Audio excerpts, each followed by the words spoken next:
आशा करता हूं आप सब बहुत अच्छे होंगे। मेरा नाम है सिद्धांत अग्निहोत्री। स्टडी ग्लोस पे आपका बहुत बहुत स्वागत है। दोस्तों, आज हम बात करेंगे एक ऐसी कहानी की जिसको सुन के आपकी रूह कांप जाएगी। बिल्कुल, वैसे ये कहानियां मैं क्राइम अफेयर्स पे लेके आता हूं, तो चैनल को जरूर सब्सक्राइब करें। डिस्क्रिप्शन कमेंट बॉक्स में लिंक दिया हुआ है।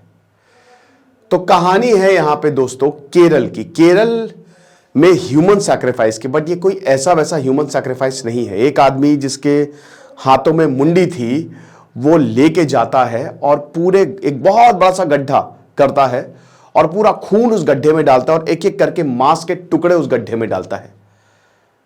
जब ये कहानी सामने आई तो पूरा देश हिल गया। तो हम बात करेंगे दोस्तों आज ह्यूमन सैक्रिफाइस की। ये वो केस है, पुलिस ने जब इन्वेस्टिगेट करना शुरू किया तो पुलिस के होश उड़ गए कि ऐसा कुछ कैसे हो सकता है। तो चलिए देखिए, बात है यहां पे केरल, एलंतूर, एक बहुत ही प्यारा सा गांव, बहुत ही अच्छा गांव। अब 11 अक्टूबर 2022 को कुछ ऐसा हुआ जो इस गांव ने कभी सोचा नहीं था। कोची, केरल में जो कोची शहर है, वहां पे समुद्र के किनारे बहुत सारी औरतें जो है वो लॉटरी टिकट्स आपको बेचते हुए दिख जाएंगी। ठीक है। अब ऐसे ही एक लेडी थी जिनका नाम था आर पद्मा। आर पद्मा जो कि 52 साल की थी, वो लॉटरी टिकट बेचती थी, राइट। और जैसा कि हमने बताया कि इससे 8-9 हजार की महीने की कमाई हो जाती थी। 52 साल की थी, ज्यादा कुछ था नहीं। धर्मपुर तमिलनाडु से आती थी ये और एक सिंगल रूम कोचिंग में रहती थी। कोची में एक सिंगल रूम रेंट करके रहती थी। हर दिन अपनी बहन से जरूर ये बात करती थी, अपने परिवार वालों से जरूर ये बात करती थी। लेकिन एक दिन ये कोची में गई, अपने घर के बगल में टिकट बेचने गई और कभी वापस नहीं लौटी। 26 सितंबर की बात है ये। 26 सितंबर को डेली ये कॉल करती थी अपनी बहन को, लेकिन 26 सितंबर को इन्होंने कॉल किया ही नहीं। क्या बात है? थोड़ा सा शक हुआ, पद्मा के बेटे को कॉल किया, वहां से भी कि अभी तक कोई आया ही नहीं है। काफी लोगों से कांटेक्ट किया कि आपने क्या पद्मा को देखा है? नहीं। तो बड़ी मुश्किल बात है। तो अब यहां पे जो इनकी बहन है और उनके रिलेटिव है वो कोची आ गए कि आखिर गई तो गई कहां। अब बताती हैं कि हमको बहुत ज्यादा शक तो होने वाला है क्योंकि हर दिन कॉल करती थी, लेकिन इस बार इन्होंने कॉल नहीं किया। मैंने अपनी आंटी से 26 सितंबर को बात की थी।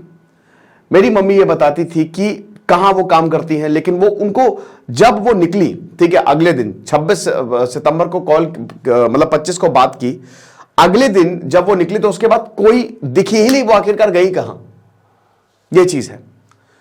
अब जब ये नहीं हुआ तो उसी दिन पुलिस स्टेशन में कंप्लेंट लिखाई गई कि आखिरकार आर पद्मा कहां गायब हो गई।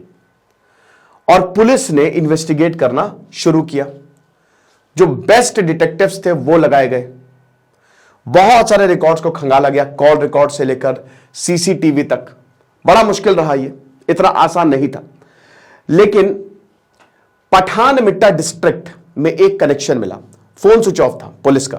पुलिस को समझ में आ गया था कि कोई यूजुअल केस नहीं है, यह बहुत ही खतरनाक केस है, क्योंकि फोन जो है वो स्विच ऑफ आ रहा है। और आखिरी जो टावर लोकेशन है वो पठानमिट्टा की थी, इस डिस्ट्रिक्ट की थी। लास्ट टावर लोकेशन जब मोबाइल जो है जहां से स्विच ऑफ हुआ, तो आपको पता चल जाता है मोबाइल से कि आखिरी टावर लोकेशन कहां पे, साइबर वाले बता देते हैं। उसके बाद इन्होंने सीसीटीवी कैमरा खंगाला। सीसीटीवी कैमरे में यह देखा कि एक ब्लर्ड इमेज दिख रही है एक वुमेन की, जो कि एक स्कॉर्पियो में, एलमकुलम में एक स्कॉर्पियो खड़ी हुई है और वहां पे एक औरत जो है वो उस स्कॉर्पियो में उसी दिन एंटर करते हुए दिख रही है। तो पुलिस को समझ में आ गया कुछ तो गड़बड़ है, क्योंकि पद्मा का आखिरी टावर लोकेशन भी यही था और पद्मा जो है वो यही स्कॉर्पियो में भी एंटर कर रही है। तो इनको पहला ब्रेक थ्रू मिला कि हां बढ़िया है। अब उसके बाद जो थोड़ी और जानकारी की, कॉल रिकॉर्ड्स निकाले, तो इनको ये मोहम्मद शफी उर्फ राशिद, जो कि 52 साल का था, ये एक हैबिचुअल ऑफेंडर रहा है।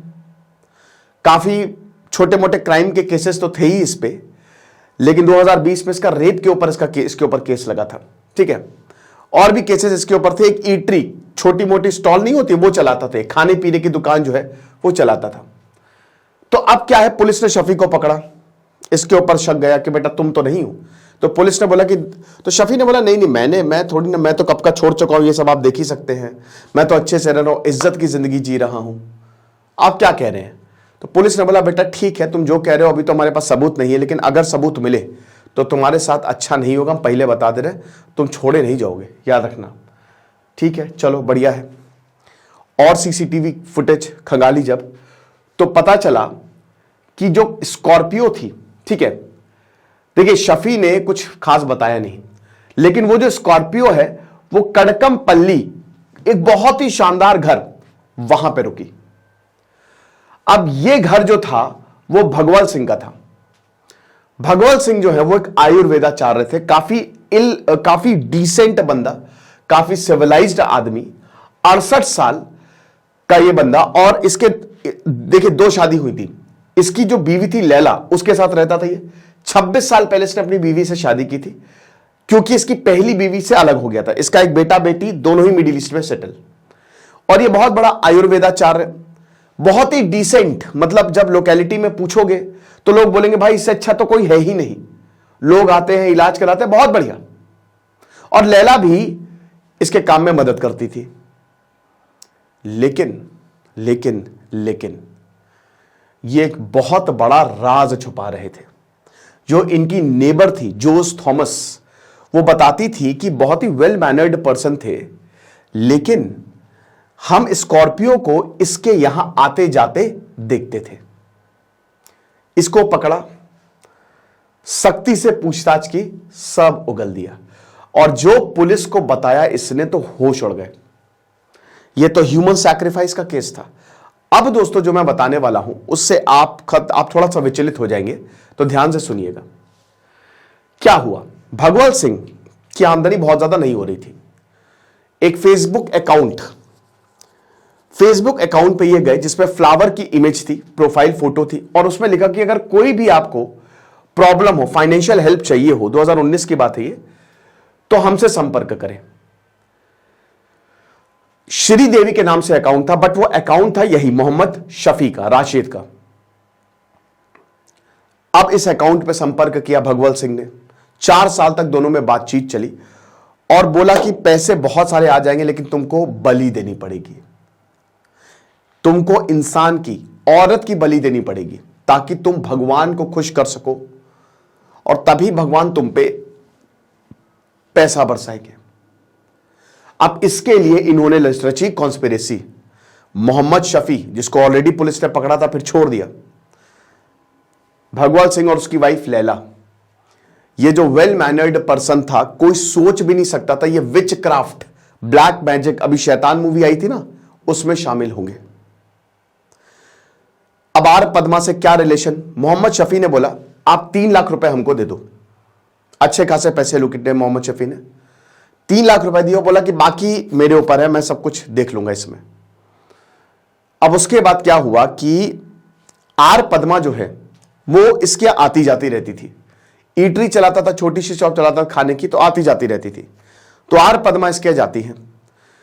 तो इसने ये कहा कि सुनो मेरे पास एक जॉब है, पर तुमको पठान मिट्टा तक चलना पड़ेगा, वहां पे एक घर है, तुमको 15,000 रुपए मिलेंगे 1 दिन के, तो क्या तुम चलने के लिए तैयार हो। अब आर पद्मा क्योंकि जानती थी सुबह 10:30 बजे की बात है ये, थोड़ा बहुत कुछ खाने वाने गई होंगी, तो लगे हाँ ठीक है मुझे कोई प्रॉब्लम नहीं है। बोले कि ठीक है अगले दिन आ जाना। अब अगले दिन ये स्कॉर्पियो से इसको लेके गया, ठीक है। अब जब ये स्कॉर्पियो से इस औरत को, आर पद्मा को लेके गया घर में, तो घर बड़ी अजीब सी वाइब्स आ रही थी। इसने देखा एकदम से दरवाजा बंद हुआ, तो इस औरत को, आर पद्मा को थोड़ा शक हुआ। आर पद्मा ने कहा कि मुझे मेरे पैसे दे दो और बताओ क्या काम क्या करना है। इतना ही बोला कि पीछे से प्लास्टिक बैग आता है और इसको एकदम से चोक कर दिया, ये बेहोश हो गई। उसके बाद जब इसकी आंख खुली तो इसके हाथ बांध दिए गए थे, पैर बांध दिए गए थे, इसका सर बांध दिया गया था। चाकू निकाला मोहम्मद शफी ने और इसके प्राइवेट पार्ट में मारा, समझ रहे, उसकी वेजाइना में वार किया बहुत तेज, खून का फव्वारा उठा, बहुत पूरा लाल हो गया समझ लीजिए, बहुत चीखी चिल्लाई। और उसके बाद जिंदा रहते हुए भगवत सिंह ने पीसेस काटने शुरू किए और इसने भी, तीनों ने पूरे बॉडी के टुकड़े करे, 56 टुकड़े करे थे, पूरे बॉडी के 56 टुकड़े करे थे। तो पूरी बॉडी को डिसअपियर कर दिया, प्लास्टिक बैग में रखा, पीछे कंपाउंड में एक बड़ा सा गड्ढा तांत्रिक विद्याएं की यहां पे गाड़ दिया। जब पुलिस को यह पता चला तो पुलिस के होश उड़ गए। पुलिस ने भाई ये क्या हो गया है।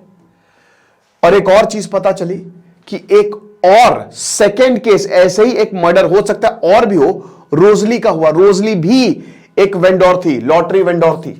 और अगेन शफी ने इसको बहलाया फुसलाया, इसको पकड़ के ले गए और ऐसा बोला गया कि कुछ इसका मांस घर पे भी रख लिया गया था। कैनिबलिज्म यानी कि इंसान का मांस खाना, उसकी भी शायद शक हुआ, लेकिन लैला ने बोला कि हमने इंसान का मांस नहीं खाया है। आपको बता दूं कि टोटल कमाई शफी की 10 लाख रुपए हुई और मोहम्मद शफी जो है उसको गिरफ्तार कर लिया गया। सब के सब जेल के अंदर है और अभी डीएनए सैंपल्स, ये सारी केस अभी भी चल रहा है। लेकिन ये दोस्तों ह्यूमन सैक्रिफाइस, इंसान की बलि का एक ऐसा केस था जिससे पूरा केरल जो है वो हिल गया था। ठीक है, और मोहम्मद शफी ने ही पूरा ब्रेन वॉश किया। इसने कपल को कन्विंस किया कि बिल्कुल चिंता की बात नहीं है। मोहम्मद शफी का रिकॉर्ड ऐसे ही था, ये जो माँ बाप है उससे बहुत कम उम्र में ही निकल गया था। ये पहले नौकरी करता था कहीं दुकान में, फिर ट्रक चलाया। ठीक है, और इसने क्राइम्स भी किए। ठीक है, 2020 में इसने, मतलब ये सैडिस्ट था, इसको लोगों को दर्द में देखने में मजा आता था। लोग जितना ज्यादा परेशान होते थे इसको उतना मजा आता था। तो ऐसे ही 2020 में जो रेप हुआ था, 75 साल की औरत के साथ इसने रेप किया था और सेम चीज वहां पे भी इसने जो प्राइवेट पार्ट है उसको बहुत ज्यादा नुकसान पहुंचाया था और अब ये जेल के अंदर है। तो ये लेक्चर था, डरा देने वाली कहानी। खुश रहे, पढ़ते रहिए। देश सिद्धांत अग्निहोत्री साइनिंग ऑफ।